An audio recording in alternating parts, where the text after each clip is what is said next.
Hello, friends. Welcome to the analysis of the ninth closing week of 2024. I hope आप सभी बढ़िया होंगे। तो आइए हम चलते हैं चार्ट की ओर। यहाँ पे आप वीकली चार्ट देख सकते हो। लेफ्ट साइड पे निफ्टी का वीकली चार्ट है, राइट साइड पे डेली चार्ट है। वीकली चार्ट पे हम लोग ने लास्ट टाइम मेंशन किया था कि 21,800 अभी हमारा ट्रेलिंग लेवल रहेगा, जो कि ये है 21,800, राइट। 21,800 के ऊपर सस्टेन करता है और ऑल टाइम हाई के ऊपर उसको क्लोज करना होगा, और वो सस्टेन करता है, फिर आगे की जर्नी वो ले सकता है। अभी यहाँ पे आपको एक बड़ा शेकआउट देखने को मिला रहेगा लास्ट वीक, राइट, जो ये विच इज 28 और 29 फेब का जो पुल बैक आया था। अभी ये बेसिकली था क्या कि एक तो जो एमएससीआई इंडेक्स है, उसका रीबैलेंस होता है एवरी फरवरी मंथ में। तो ये मूव उसका एक पुल बैक था। सेकेंडली हमें फिर अच्छे न्यूज़ भी थोड़े आए, जीडीपी के जो नंबर्स थे वो हमारे एक्सपेक्टेशन से काफ़ी अच्छे नंबर्स आए, तो उसके लिए ये नेक्स्ट फर्स्ट मार्च का जो मूव था वो उसी बेस पे मार्केट ने रिएक्ट किया। अभी हमारा कंसर्न क्या है कि मार्केट, अभी हमारा नया ट्रेलिंग जो लेवल हो गया वो हो गया 21,800 से बढ़कर 22,000। 22,000 और जो ऑल टाइम हाई था 22,124, राइट। तो हम लोग 22,000 के नीचे जब तक मार्केट अभी नहीं क्लोज करता है, तब तक के लिए हम लोग को ये फर्स्ट साइन, ये इनिशियल वीकनेस मैंने यहाँ पे मेंशन किया है। देखो, 22,000 के नीचे अगर मार्केट क्लोज करके सस्टेन हो जाता है, तो that would be a sign of initial weakness. तब तक के लिए मार्केट में कोई वीकनेस हम लोग नहीं मानेंगे, until and unless it closes below 22,000। ये जो रैली अभी फिलहाल जो ऊपर की ओर चल रही है, that is mostly based on, मतलब लाइक सारे बड़े इंडेक्सेस में हो रही है। निफ्टी 50, निफ्टी 100 में मिड कैप और स्मॉल कैप का पार्टिसिपेशन कम है इस रैली में। तो एग्रेसिवली मैं जाने को तो नहीं बोलूंगा, और एग्रेसिवली हमें जाना भी नहीं चाहिए, बिकॉज एवरी पुल बैक पे अगर आप यहाँ पे एंट्री लेते हो तो आपका रिस्क बहुत कम रहता है। लेकिन आप ऊपर की ओर यहाँ पे एग्रेसिवली एंटर करते हो, तो that is not a good sign, because risk यहाँ से बड़ा हो जाता है। तो अभी फिलहाल एग्रेसिवली नहीं जाना है, और हमें जो भी हमारा पोर्टफोलियो होल्डिंग है जिसमें भी स्ट्रेंथ है, वो सारे होल्ड करके रखना है until and unless market stop us out. ठीक है, तो हमें तब तक मार्केट के वे में ही, मार्केट की दिशा में ही हमें ट्रेल करते जाना है। लेकिन फिलहाल तो स्ट्रेंथ है, तो आप बने रहिए अपने। सो आप you can hold on to your portfolio. कोई भी ये सेलिंग वगैरह वो फियर या पैनिक में नहीं आना है कि आप अपना पोर्टफोलियो बेच के आप एग्जिट ले लो और कैश पे बैठ जाओ। Unless and until there is strength, you have to stay with the trend. Trend कौन सी साइड है? अप साइड है, तो यू हैव टू से। अभी यहाँ पे आप क्लियरली देख सकते हो, एक चैनल बनाया है निफ्टी ने। तो ये चैनल में चल रहा है हायर हायर हाई और हायर लो। ये लास्ट लो था, ये दूसरा लो बनाया this which is higher than the previous low. ये तीसरा लो बनाया which is higher than the previous low. और यहाँ पे भी हाई आप देख सकते हो, this was the last high. यहाँ से जो नीचे आया, फिर ये फर्स्ट हाई आया, दैट इज सेम। अभी जो नया हाई बनाया है, that is new high which is higher than the previous high. ये जो हाई क्लोजिंग आया है वो ये हाई के ऊपर आया है, तो it is a new high. अभी कहाँ पे जाता है, ये ये एक पैटर्न है। तो ये पैटर्न को जब तक रिस्पेक्ट करता है, तो हम लोग भी अ, उसको ध्यान में लेके चलेंगे, राइट। तो we have to ride the trend.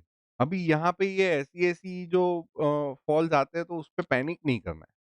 उसको देखना है कि वो सस्टेन होता है कि नहीं। अभी ये शेकआउट देख लीजिए, ये इतना बड़ा शेकआउट था। अगेन दिस, आप यहाँ पे पैनिक पे डर डर के मारे ये दूसरे दिन भी वो थोड़ा नीचे गया था, फिर क्लोजिंग तो ऊपर आया था। लेकिन ये 2 दिन में आप कितना पैनिक हो गए, और आपका पोर्टफोलियो भी रेड में चला गया होगा। आपको बहुत ही वो 4% 5% का लॉसेस दिख रहे होंगे। आपका पोर्टफोलियो भी थोड़ा ब्लीड हुआ होगा, लेकिन उससे आपको पैनिक नहीं होना है, राइट? सो पैनिक में कभी भी डिसीजन नहीं लेना है। आप नेक्स्ट डे के लिए वेट कीजिए। नेक्स्ट डे अगर वो सस्टेन करता है और वापस से नीचे, अगर नेक्स्ट डे ऐसी ही रेड कैंडल इसके नीचे जाती है और ये सपोर्ट, उसको पूछना चाहिए कि भाई ये सपोर्ट क्यों नहीं तोड़ रहे हो आप, राइट? तो मार्केट से भी आपको बातें करना है कि अगर आपको नीचे जाना है तो जाइए, तो ऐसे गैप डाउन करके जाएगा मार्केट। तो डरना नहीं है, राइट? जब तक कंफर्मेशन नहीं आता है हम लोग नहीं करेंगे। हाँ, हमारा 1-2 एसएल लगेगा कभी भी। अभी हम लोग मार्केट की ट्रेंड में जा रहे हैं तो यहाँ पे एंट्री लिए या इसके हाई के ऊपर एंट्री लिए। तो एंट्री जैसे ही लेते जाते हैं तो यहाँ से अगर मार्केट टर्न करता है तो हमारे एसएल हिट हो गए। तो 1 एसएल हिट होगा, 2 एसएल हिट होगा। अगर 2-3 एसएल एक एक ही साथ में हिट हो रही है, राइट, कंसेक्यूटिव बेसिस पे, तो हमें भी पता चल जाएगा कि ट्रेंड की स्ट्रेंथ कम हो रही है, कहाँ पे हमें वीकनेस नज़र आ रही है, कि मार्केट इधर रेंज बाउंड रहेगा, फिर आगे की जर्नी तय करेगा इधर अपसाइड या डाउनसाइड। और अगर तुरंत जाता है तो जाने दीजिए ना, हम एग्ज़िट कभी लेंगे जब भी हमारा सपोर्ट के नीचे वो क्लोज़ करके सस्टेन हो जाता है। अगर यहाँ से अभी अभी समझिए कि ये यहाँ से ये क्लोज़ करके नीचे आ गया, हमारे इनिशियल जो ऑल टाइम हाई था 22 124 का, तो उसके ऊपर कभी भी सस्टेन नहीं हो रहा था। पर दिस वाज़ द साइन कि आप देखिए नीचे लेके जा रहा है, ये और नीचे लेके गया और वे वापस से क्लोज़ ऊपर कर दिया। वापस से उसने ऊपर जाने का ट्राई किया, तो नीचे आया। अभी now this was acting as a support as well as resistance क्योंकि मार्केट ना ऊपर सस्टेन हो रहा था, ना नीचे जा रहा था। तो हम लोग ने लास्ट वीक भी वो एनालिसिस किया कि it's in a range, bullish है, लेकिन उतना भी बुलिश नहीं है और बेयरिश तो है ही नहीं। जब अनलेस एंड अंटिल 21,800 का लेवल टूटता, तो बेयरिश तो था ही नहीं। तो ऑलवेज़ आप डिसीज़न मार्केट को ऐसे देख के ही मत बनाइए। क्लोजिंग का वेट कीजिए और क्लोजिंग वो सस्टेन होना चाहिए, राइट? अभी ये देखिए, अभी यहाँ पे उसने नीचे ये क्लोज़ किया, ये क्लोज़ किया, ये ऊपर आया और ये एक दूसरा क्लोजिंग आया। हाँ, तो अभी हमारा क्या है कि हमें एक एक कन्फर्मेशन हमें तभी मिल गया था। तो अभी हम लोग इस लो का ब्रेक होने का ट्राई करेंगे। इस लो के नीचे अगर 2-3 घंटे वो सस्टेन कर जाता है, राइट? तो हम लोग एग्ज़िट ले लेते थे। लेकिन उसने एग्ज़िट किया ही नहीं, वो 2 घंटे सस्टेन भी नहीं हुआ इसके नीचे, इस लो के नीचे। वो आया, गैप अप ओपन किया, ओपन करके नीचे आया, वापस से ऊपर क्लोज़। सो ऑलवेज़ कन्फर्मेशन का वेट कीजिए, अगर जाता है तो जाने दीजिए। आपका आपके गेन्स में से थोड़ा गेन्स कम होगा, लेकिन आप लॉस में तो थोड़ी आओगे, राइट? आपका पोर्टफोलियो ब्लीड हो रहा है, तो आप अपने गेन्स ऑलरेडी जो आपने गेन किया है, उसमें से आप थोड़ा पोर्शन दे रहे हो और वो देना ही पड़ेगा। आप कभी भी टॉप या बॉटम आप कैच नहीं कर पाओगे। तो वो माइंडसेट आपका बदलिए कि भई हमें तो टॉप पकड़ना है, हम बस अभी बेच के निकल जाना है। वी डोंट नो अभी यहाँ से और कितना ऊपर है पता नहीं। लोग आपको सपने बेचेंगे 25,000 के, 24,000 के, राइट? लेकिन उसपे आपको फ़ोकस नहीं करना है, आपका फ़ोकस वो होना ही नहीं चाहिए। आपका फ़ोकस है कि निफ्टी कहाँ पे भी लेके जा रहा है, 23,000 पे लेके जा रहा है, 24,000 पे लेके जा रहा है, 25,000 पे लेके जा रहा है, तो लेके जाने दो, हम भी साथ में चलेंगे उसके। पर वो 25,000 से हम लोग 24,000 पे हम लोग एग्ज़िट एग्ज़िट लेंगे। आपको कुछ गेन्स तो ऊपर से आपको देने ही होंगे, बॉटम पे और टॉप पे, ठीक है? तो आप उसपे फ़ोकस कीजिए। जब तक मार्केट में स्ट्रेंथ है और जब तक हमारे ट्रेलिंग स्टॉप लॉसेस नहीं हिट हो रहे, तब तक हम लोग बने रहेंगे इस ट्रेंड में और इस ट्रेंड को पूरा-पूरा ऑलमोस्ट मैक्सिमम ट्रेंड हम लोग राइड कर सकेंगे इस पे। अगर आप ऐसे पैनिक में ही आप एग्ज़िट लेते जाओगे, फिर वापस से बड़ा रिस्क लेके वापस से एंट्री करोगे, तो दैट इज़ नॉट गुड, ठीक है? अब अभी हम चलते हैं बैंक निफ्टी पे। तो बैंक निफ्टी भी सेम, लास्ट वीक हम लोग ने डिस्कस किया था कि ये 47,500 एक उसको अगर नेक्स्ट बुलिश मतलब स्ट्रेंथ और आ जाएगी उसमें, जब भी वो 47,500 के ऊपर क्लोज़ करके सस्टेन कर जाता है। तब तक के लिए वो थोड़ा चॉपी रहेगा। तो ये एक डब्ल्यू पैटर्न हम लोग ने लास्ट वीक डिस्कस किया था, डब्ल्यू पैटर्न को ब्रेक किया। ये ऑलरेडी रेजिस्टेंस था 47,000 और 47,500 का। तो वहाँ पे रेजिस्टेंस फेस करके वापस से देखो उसी जगह पे उसने सपोर्ट लिया। जहाँ से वो पहले रेजिस्टेंस था उसके लिए, वो अभी सपोर्ट का काम किया और ये रेजिस्टेंस फिलहाल है ही। अभी ये रेजिस्टेंस जब भी टूटेगा तभी ये सपोर्ट बन जाएगा 47,500 वो सपोर्ट का काम करेगा। अगर वो नहीं करता है तो हमें भी पता चल जाएगा कि भाई ये नहीं कर रहा है, ठीक है? तो हमें हमारा काम है देखकर ट्रेड लेना। जो लगता है वो हमें लगता है इससे कुछ फ़र्क नहीं पड़ेगा। हमारे लगने से मार्केट में कोई भी हलचल नहीं होगी। मार्केट मूव करते हैं स्मार्ट मनी, तो हम लोग को स्मार्ट मनी को फॉलो करना है। अभी यहाँ पे भी एक चैनल पैटर्न में जा रहा है, यहाँ पे भी वो नीचे क्लोज करता है, अगले दिन ऊपर, नीचे क्लोज करता है, अगले दिन ऊपर।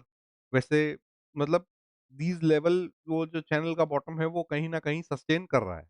लेकिन अगेन, जो ओवरऑल पार्टिसिपेशन है मिड कैप, स्मॉल कैप्स और वो कहीं ना कहीं कम होते जा रहा है। तो ये 100% पार्टिसिपेशन नहीं है। तो फिलहाल एग्रेसिव बाइंग तो हमें करना ही नहीं है।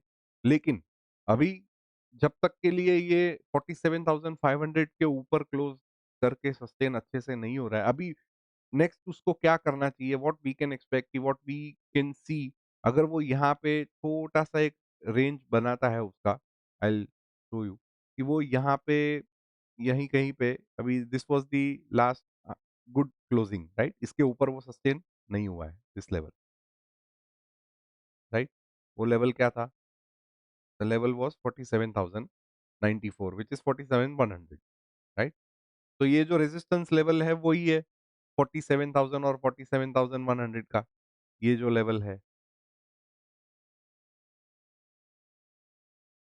तो वही रेजिस्टेंस है। नाउ अभी हमारा काम क्या होना चाहिए, एनालिसिस कैसे करना चाहिए, कि जब तक के लिए इसको यहाँ पे ले लो, जब तक के लिए ये रेंज में अभी वो घूमना चाहिए। अभी ये रेंज के नीचे नहीं आना चाहिए, और ये रेंज को ब्रेक करके ऐसे ऊपर जाता है, तो this will be a good sign कि वो हाँ कंसोलिडेट होके, क्योंकि ऊपर का जितना भी सेलिंग है उसे एब्जॉर्ब करना है। तो ये सेलिंग अगर वो एब्जॉर्ब करता है तो उसको ज्यादा नीचे भी नहीं लेके जाने का, जितना भी सेलिंग है अगर वो एब्जॉर्ब करते जा रहा है तो वो प्राइस इसके नीचे गिरेगा ही नहीं। अगर एक्स्ट्रा सेलिंग आ रही है और वो एब्जॉर्ब, उसमें ताकत ही नहीं है, फॉर एग्जांपल ऊपर सेलिंग फॉर एग्जांपल 20,000 करोड़ की है, और इस इसके पास उतनी कैपेसिटी है ही नहीं वो सेलिंग एब्जॉर्ब करने की, तो प्राइस तुरंत नीचे चला जाएगा, ठीक है?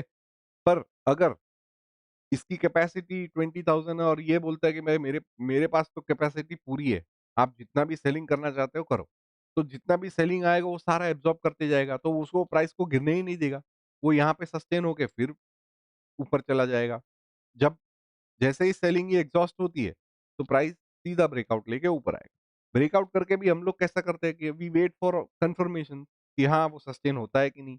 तो हम लोग डबल कंफर्मेशन के साथ घूमते हैं कि अगर हमें ऐसा पैटर्न भी दिखता है और उसके बाद ब्रेकआउट करता है, तो हम लोग ब्रेकआउट पे बाय नहीं करते।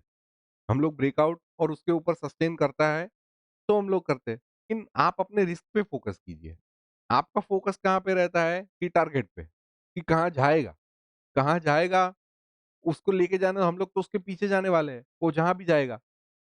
लेकिन आपका फ़ोकस अपने रिस्क पे होना चाहिए कि भाई 47,500, तो 47,500 के ऊपर अगर देखो सस्टेन करता है, तो वहाँ पे एंट्री लूँगा और उसके नीचे थोड़ा-सा रिस्क लेके मैं वहाँ से वो ट्रेंड राइड करूँगा, ठीक है? तो ऐसा फ़ोकस रखिए। माइंडसेट यहाँ पे मेन है।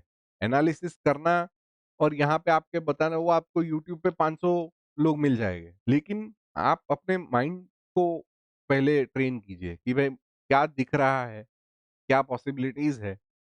मेरी एंट्री कहाँ पे होएगी, वो फ़ोकस होना चाहिए, कि ऐसा होगा तो हम लोग ऐसा करेंगे। लेकिन ऐसा हुआ और ऐसा होना चाहिए, तो उसपे वो बेसिस पे आप पोज़ीशंस नहीं कैरी कर सकते। तो always focus on your risk first. जहाँ से आपका रिस्क कम है, छोटे-छोटे रिस्क लेके आप निकलो। अभी वैसे भी रिस्क मत लो कि आसानी से वो एसएल हिट हो जाए।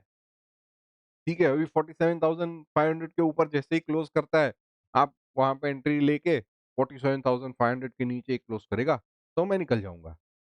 उसके उसको पता है आप कहाँ पे सपोर्ट ले रहे हो, आप कहाँ पे रेजिस्टेंस है। He is way more smarter than us. हमारा काम वो है कि वो कहाँ पे है, उसको जज करना, उसको देखना। तो अगेन यहाँ पे भी कोई वीकनेस फिलहाल तो नहीं है, वो साइडवेज़ में ही है। ना बुलिश है ज़्यादा, बेयरिश तो है ही नहीं। तो मूविंग एवरेजेस का भी हम लोग डायनामिक वो भी एक व्यू ले लेते हैं। आप देखो, अभी मूविंग एवरेज देखो, दोनों ज़िगज़ैग चल रही है। ये 20 एसएम है और ये 50 एसएम है, ग्रीन वाली। ब्लैक वाली 20 एसएम है, ये 200 एसएम है। 200 डेज़ का सपोर्ट उसने लिया है डायनामिक, और ये दोनों ट्विस्ट हो रही है एक के ऊपर एक। तो ओवरलैप हो रहे हैं, मतलब it's in a sideways zone. तो ये भी हमें कंफर्मेशन दे रहा है कि फिलहाल it's in a sideways zone. Indicators are only for secondary confirmation. First confirmation is price action, कि भाव क्या बोल रहा है. उसी से ये इंडिकेटर्स किस पे चलते हैं? इंडिकेटर्स चलते हैं प्राइस पे. ये यहाँ से कुछ मूवमेंट होगी तो इंडिकेटर्स में आपको इंडिकेट होगा ना. इंडिकेटर किस पे बेस्ड है? प्राइस पे बेस्ड है. तो आप पहला फोकस, अपना प्राइमरी फोकस इस पे रखिए कि भाई प्राइस एक्शन क्या बोल रहा है. तो इंडिकेटर्स लगा के क्या करना है? तो इंडिकेटर्स को मैं हमेशा यूजुअली हाइड ही करता हूँ. सेकेंडरी एक कंफर्मेशन के लिए मैं हमेशा उसे ऐसे ऑन करता हूँ, देख लेता हूँ, हाँ, ये भी कंफर्म कर रहे हैं. जो मैंने एनालिसिस किया, मुझे साइडवेज लगा, ये भी कंफर्म कर रहा है कि ये भी साइडवेज है. ठीक है? बस बंद कर दिया. तो ये डिस्ट्रैक्शन से आप दूर रहोगे. ठीक है? तो this was the analysis of Nifty and bank Nifty. क्या करेगा, कैसे करेगा, हमें पता नहीं है और हमारा काम भी नहीं है. राइट? तो मोह माया में आना नहीं है. एक्सपर्ट क्या बोल रहे हैं, टिप देने वाले क्या बोल रहे हैं, मार्केट तो गिरेगा, ऐसा तो क्रैश आएगा. मार्केट में एक्सपर्ट है, रील्स बना के बोलेंगे मार्केट तो गिरेगी, गिरेगी, बहुत ओवरबॉट है, ये है. तो ठीक है, उनसे कहिए मुझे दिखेगा तो मैं ट्रेड करूंगा, मैं एग्जिट लूंगा. जब ये वीकनेस दिखेगी तो मैं एग्जिट लूंगा. ठीक है? तो this was the analysis. Telegram पे तो हम एक्टिव रहते ही है वीक डेज में, मार्केट आवर्स में. तो वहाँ पे कुछ होएगा तो मैं आपको इंडिकेट करूँगा कि देखो ऐसा-ऐसा लग रहा है. तो अगर आप टेलीग्राम चैनल पे नहीं जुड़े हो, तो आप टेलीग्राम चैनल पे जुड़ सकते हो. मार्केट मनी मोहमाया सर्च कीजिए, आपको मिल जाएगा. सारी लिंक्स वगैरह सब आपको प्रोफाइल में मिल जाएगी. यूट्यूब पे भी है, इंस्टाग्राम पे भी है, ट्विटर पे भी है. तो मिलते हैं नेक्स्ट वीक में अगले एनालिसिस के साथ. मार्केट क्या करती है नेक्स्ट वीक. इलेक्शंस तक थोड़ा वॉलेटाइल रहेगा.